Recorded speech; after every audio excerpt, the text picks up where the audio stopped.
O número de carteiras com mais de 1.000 bitcoins aumentou aí de maneira vertical recentemente com essa última queda no preço do Bitcoin. Essa informação aqui, esse gráfico aqui é da Glassnode, a Bitwise que publicou, né? E o Trending Bitcoin replicou aí no X.com.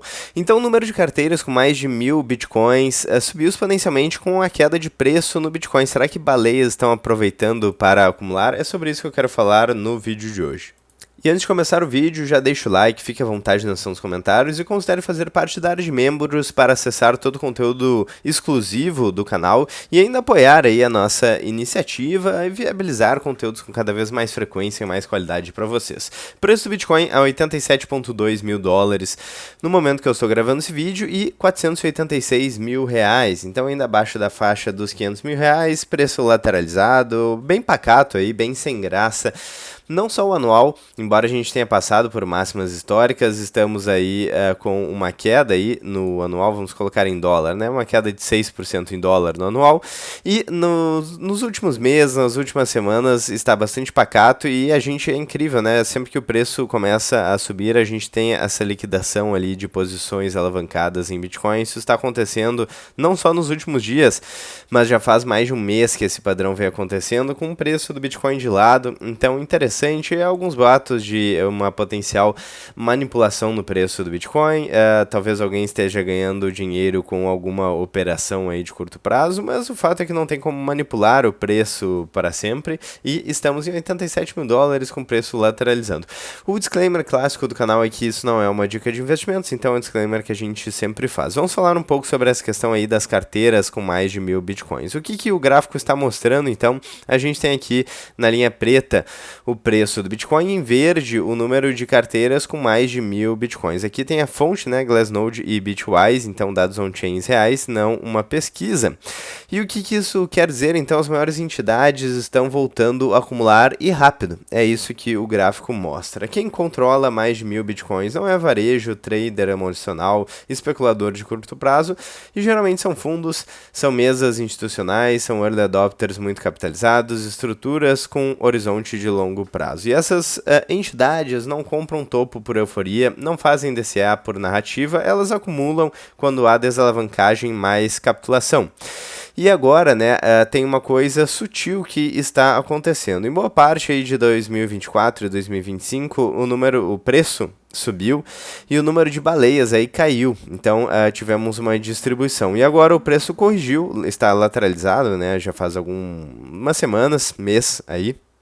E as baleias voltaram aparentemente a entrar forte. Então, aparentemente estamos tendo uma reacumulação no preço do Bitcoin. E esse padrão acontece todos os ciclos antes de pernadas mais violentas. Certo? Então, é claro, a gente vem falando sobre várias notícias otimistas em relação ao preço do Bitcoin e algumas pessimistas também, mas realmente a narrativa mais otimista é a que parece fazer mais sentido, ou seja, temos grandes players entrando no Bitcoin, o momento macro aí para o Bitcoin está aparentemente cada vez mais favorável e a gente tem vários ativos escassos se valorizando, então ouro, prata, a prata inclusive que teve uma correção no dia de hoje, né? Não, ainda fechou com 2% de valorização, então realmente metais estão se valorizando muito, então principalmente a prata, mas também o ouro. Ativos escassos basicamente estão se valorizando bastante. E o Bitcoin acabou ficando para trás aí no anual, mas toda a conjuntura de potencial corte de taxa de juros, de aumento de base monetária, aumento de liquidez, acaba sendo geralmente otimista, bullish aí para o preço do Bitcoin, embora a gente possa ter mais correções ou lateralização durante mais algum tempo. Bom, então o que isso significa? A oferta está migrando de mãos fracas para mãos fortes, potencialmente antes da próxima expansão. Lembrando que a gente não tem como prever o futuro, mas estamos olhando aqui os dados, os indicadores e as informações que temos disponíveis. Não é sinal de topo, também não significa que o preço vai subir amanhã, mas é um sinal de compressão de oferta, redução de Bitcoin líquido em circulação, aumento de assimetria futura.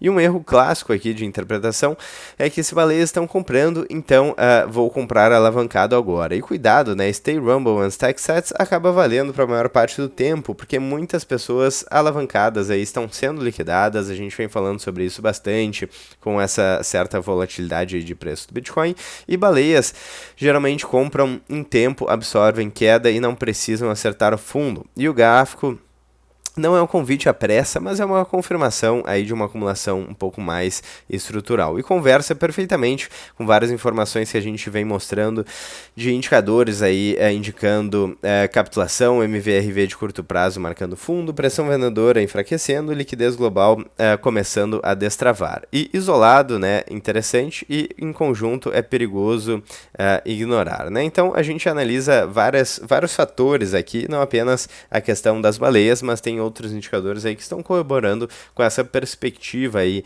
de mais médio e longo prazo aí. E quem esperar está comprando aí de quem não aguenta mais esperar. Então a velha questão da paciência, certo? O mercado financeiro acaba sendo essa máquina de tirar dinheiro dos impacientes e colocar na mão dos pacientes. E sobre liquidez, eu queria falar também sobre a informação aí do potencial próximo presidente do Federal Reserve, do Fed, que é o Hassett, né, que diz que os Estados Unidos estão muito mais atrasados na redução das taxas. Então, é um presidente do Banco Central dos Estados Unidos que pode reduzir taxas. Se a gente tiver a redução de taxa de juros, a gente pode ter mais liquidez na economia. Já falamos várias vezes sobre esse artigo aqui da Lynn Alden, que relaciona a liquidez global e preço de vários ativos, principalmente o Bitcoin. Então, por isso que a liquidez global é tão importante quando a gente está falando sobre o preço do Bitcoin e de outros ativos. Então, post do Felipe De Martini, abre aspas. Trump disse que quem discordar dele nunca será presidente do Fed.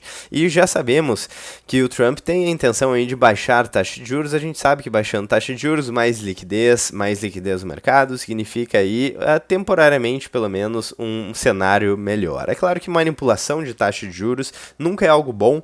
Então, na verdade, as taxas de juros deveriam ser colocadas aí pelo mercado. Mas presidentes sempre têm essa visão de curto prazo, porque o mandato deles dura 4 anos, em média, né? Então, os políticos e burocratas geralmente vão querer mais corte de taxa de juros, mais aumento de liquidez, mais expansão da base monetária, mais inflação de uma maneira geral, né? Eles se beneficiam via efeito Cantillon, mas a gente paga a conta via inflação. Não à toa, a gente vê a perda de poder de compra das moedas fiduciárias ao longo do tempo, e a gente vê a dívida crescendo cada vez mais. Nos Estados Unidos já passa de 38 trilhões de dólares. Então é justamente por isso que existe o Bitcoin, é justamente por isso que o ouro está se valorizando, os metais estão se valorizando, ativos escassos estão se valorizando, porque as moedas fiduciárias não têm limite e políticos e burocratas querem imprimir cada vez mais dinheiro. Então, o que acontece? Aparentemente, né, o próximo presidente do Federal Reserve pode ser muito mais favorável a corte de taxa de juros. Logo depois, o favorito a assumir o cargo deu essa declaração, né,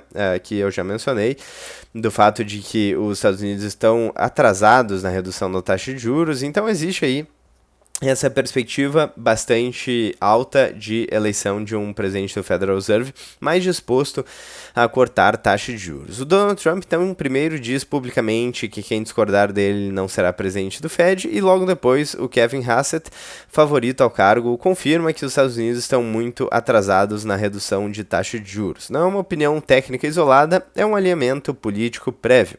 E o Fed, ele não é independente na prática quando o presidente sinaliza quem pode ou não pode ocupar o cargo, e o candidato já adapta o discurso antes mesmo de assumir. Claro, essa falácia aí do Banco Central independente existe aí, não é algo binário, né, 0 ou 1, existe na verdade um spectrum, né, digamos assim, várias tonalidades dessa questão, né? Então a política inevitavelmente vai influenciar no Banco Central, porque o Banco Central influencia na política. Então esse jogo ele é quase inevitável. Claro que esse controle pode ser maior, pode ser menor, mas um controle zero é muito difícil de imaginar. E a próxima liderança do Fed, então, tende a ser mais dovish que o atual, ou seja, mais propenso a cortar taxa de juros, ou seja, mais tolerância à inflação, menos aperto monetário, mais disposição para cortar juros antes do ideal técnico, entre aspas, né? Porque a taxa de juros real deveria ser denominada e deveria ser escolhida pelo mercado, assim como o preço de qualquer outro ativo, né? A gente sabe que controle de preço para alimentos, para qualquer outro serviço ou produto não dá certo, e também não dá certo para o controle de preço de dinheiro ou do tempo, né? Da taxa de juros. E é justamente por isso que a gente vê a criação dessas bolhas aí financeiras, como a dos anos 2000, a bolha das dot-coms, 2008, 2020, por aí vai. Claro que tem vários fatores, são inúmeros fatores aí que contribuem para a formação de bolhas, mas basicamente quando a gente tem dinheiro barato, e vocês conseguem ver aqui por esse gráfico, principalmente mostra a taxa de juros do Banco Central dos Estados Unidos ao longo do tempo, quando a gente vê queda na taxa de juros, ela está carregando aqui, quando a gente vê queda na taxa de juros, o mercado acaba se endividando mais e quando as taxas sobem, aí a gente tem um colapso. É esse padrão que está acontecendo já faz bastante tempo, já faz algumas décadas aí. Então observem que sempre que a taxa de juros sobe, o mercado fica difícil, porque os negócios que eram viáveis com uma taxa de juros baixa não são mais tão viáveis. Então esse padrão vem se repetindo e por isso e por outros motivos que manipulação da taxa de juros ou de preço de qualquer ativo não é bom. Mas enfim, feito esse disclaimer aí, né? Então, mesmo sem corte oficial, a gente já tem condições financeiras afrouxando, liquidez marginal voltando e ativos de risco antecipando o movimento. E é exatamente por isso que a gente está vendo o small caps aí reagindo, ouro em máxima histórica, né, com a perspectiva de desvalorização das moedas fiduciárias, queda na taxa de juros, aumento da dívida e por aí vai, descontrole da dívida, melhor dizendo, né? E o Bitcoin vem descontado aí da liquidez, baleias acumulando, pressão vendedora diminuindo e nada disso acontece por acaso. Então antes a gente tinha um Fed mais resistente, um discurso mais duro e um mercado mais dependente aí de dados perfeitos, entre aspas. E agora a gente tem uma pressão política clara aí para queda na taxa de juros e aumento de liquidez, uma sucessão já condicionada e o mercado passa a olhar para 2025, não para o próximo CPI, né? Na verdade, 2026 já, né? Porque estamos no final do ano, dezembro aí, então em breve já entraremos em 2026. Então é isso, promoção no preço do Bitcoin continua para alegria de muitos que acompanham o canal, que querem satoshis mais baratos. Tem gente até esperando quedas ainda maiores no preço do Bitcoin. Um dos riscos de esperar quedas ainda maiores no preço do Bitcoin, preço do Bitcoin caindo para 70, 60, 40 mil dólares, é que esse dia pode não chegar nunca, certo? Então muitas pessoas esperavam aí, por exemplo, a queda do preço do Bitcoin aos 12 mil dólares, o que nunca aconteceu, certo? Depois que a gente teve aí essa última queda que chegou em 16 mil dólares, mas não em 12. Então muitas pessoas, né, perderam bonde. Então esperar uma queda muito maior no preço do Bitcoin também tem seu risco, certo? Então a questão toda é avaliar o seu perfil, avaliar sua propensão a risco e avaliar os cenários e o trade-off. Porque é tudo um trade-off e não fazer nada também é um trade-off. Não fazer nada também pode ser um risco. Bom, eu quero saber a opinião de vocês nos comentários, então vamos fechar aqui dando uma olhada Fear and Greed Index, subindo um pouco em 30 agora, e o resto dos indicadores, Mayer Multiple e também o MVRV aqui do CryptoQuant aqui também em patamares interessantes em relação a patamar de preço do Bitcoin, com preço lateralizando há bastante tempo, há mais de um mês já. Bom, eu vou ficando por aqui, vejo vocês ainda hoje ou amanhã no próximo vídeo do canal, espero que vocês tenham gostado, um grande abraço e até muito breve.